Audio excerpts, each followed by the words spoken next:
Guys, welcome to my channel Education Plus. Today we'll be talking about protoplast isolation and fusion. Now let us see what is protoplast. The protoplast is nothing but it refers to all the components of cell excluding the cell wall. That is, a cell without its cell wall is referred to as protoplast. It's also known as naked plant cell. Now, the isolation, let me say that the isolation of protoplast from plant cells, it was first achieved by microsurgery on plasmolized cells by mechanical method. However, the yield was low. So, the scientist called Rocking used enzymes to release protoplast. He used mainly the enzyme cellulase from culture of fungus Mycothecium verrucare to degrade cell walls.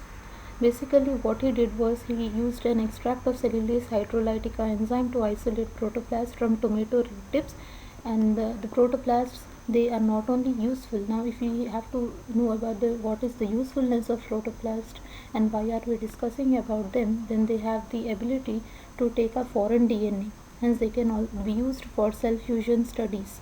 Okay, they can also take up cell organelles, bacteria, and virus particles. So as I mentioned before, this is about the history of isolation. They protoplast the isolation from plasmolized cells, and about the scientist, the Rocking, when he used enzymes to release protoplast, he used cellulase from culture. Okay, so that is what mentioned in this slide. Let's go for another slide. Now, if you come for isolation, they can be isolated by two methods. One is mechanical method and another one is enzymatic method. Now, mechanical method, in this method we use large and highly vacuolated cells of storage tissues such as onion bulb scales, radish root tissues. They can be used for isolation. So the first step would be, here the cells are plasmolized. Plasmolized, if you want to know about the complete process of plasmolysis, please refer to my another video, which will upcoming video on plasmolysis. So here the first step would be the cells are plasmolized, that is separation of protoplast from cell wall due to the loss or shrinkage of plasma membrane in an isoosmotic solution, resulting in withdrawal of contents. Now subsequently the tissue will be dissected and it will be deplasmolized, and that is, the cell is placed in a solution where it's able to take up its contents and becomes turgid again. It assumes its normal shape to release the protoplast. See, this picture, it shows the procedure how it is performed. First we take a plant tissue from which you want to isolate the protoplast. The cell is plasmolized. After the cell is plasmolized, we go for microscopic observation of cells. Then the cell is cut with a knife or a scalpel. The protoplast is released.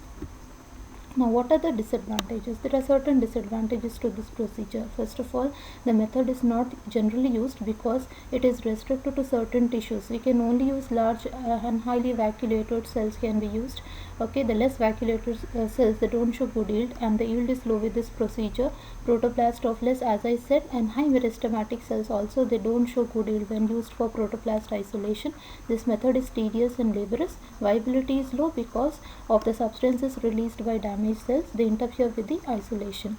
Therefore, osmotic devices are required. The other method is enzymatic method. As the name is mentioned, the enzymes are used. Okay, so here protoplast is isolated by treating them with a mixture of cell wall degrading enzymes. Now, a convenient and a more suitable source for the protoplast isolation would be mesophyll cell or the mesophyll tissue, because the mesophyll tissue, it is taken from full expanded leaves of young plants or new shoot is usually taken, and leaf tissue is popular because it allows isolation of large number of cells without necessity of killing the plants. So mesophills, moreover, why are they used? Because they are loosely arranged. They provide easy access of enzymes to the cell walls, helping in the process. In enzymatic method, we have two types. Again, we have a one-step method and a two-step method. Now, one-step method is also called a simultaneous method, and two-step method is also known as sequential method. Now, let us discuss first about the one-step method. In this one-step method, we take a leaf. Okay, the leaf is sterilized, then we go for removal of epidermis. After that, the cells are plasmolized by placing them in a solution, as I said, by placing them in a solution whereby we maintain some osmotic gradient difference, and the cell diffuses its content to the outside and plasmolized. The cell is plasmolized, the protoplast is released. Now after the cells are plasmolized, here in one step method at a time the enzymes are added. Okay, we are using both the enzyme pectinase and cellulase. Now as we know that the cell wall is composed, it is made of we have a primary cell wall and a secondary cell wall. So these cellulase enzyme, it helps in breaking down the primary and secondary structure of cell wall. And the pectinase, we have in the leaf, we have a middle lamella, it helps in joining the cells together. So the pectinase, it helps in degrading the middle lamella, which disintegrates the cells, thereby the protoplast will be released, and here the protoplast in the last step will be isolated. The another method is the two-step method. Now as the name suggests, two-step, here enzymes are used separately, they are not used in one step. We are introducing enzymes separately. So for the first step will be same, first leaf is sterilized, then we go for removal of epidermis, then the cells will be plasmolized. After the cells are plasmolized, in one step we are introducing pectinase. Now this pectinase enzyme, it will interfere with middle lamella, okay, and it will disintegrate the cells. So there is a release of isolated cells.